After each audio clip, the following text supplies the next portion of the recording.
آپ یورپ کے کسی بھی ملک چلے جائیں، آپ کو کہیں بھی لکھا نہیں ملے گا کہ خالص دودھ، خالص گھی، خالص شہد، خالص اجزاء سے تیار فلاں چیز، خالص تانبا، خالص آٹا یا 100% خالص انار کا جوس وغیرہ وغیرہ۔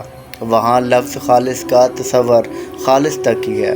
وہاں ان چیزوں میں ملاوٹ کا تصور موجود ہی نہیں کہ بھلا ان میں ملاوٹ بھی کی جا سکتی ہے۔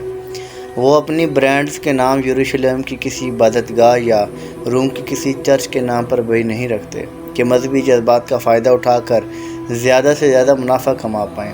وہ اقوام اپنی چیزوں کو بہتر سے مزید بہتر کر کے مارکیٹ میں لا کر ایمانداری سے زیادہ بکری چاہتے ہیں، اور ہمارے ہاں انداز ہی نرالا ہے۔ اسلامی شہد، مدنی گھی، مکی آٹا وغیرہ، اور مزید اضافہ کہ 100% خالص۔ ارے بھائی، یہ خالص لکھنے کی نوبت ہی کیوں پیش آئی؟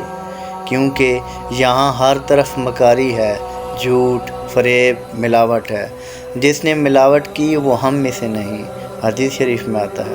اللہ پاک ہمیں ہدایت نصیب فرمائے، آمین ثم آمین یا رب العالمین۔ اپنا بہت سا خیال رکھیے گا، دعاؤں میں ضرور یاد رکھیے گا۔ سلام پہنچے۔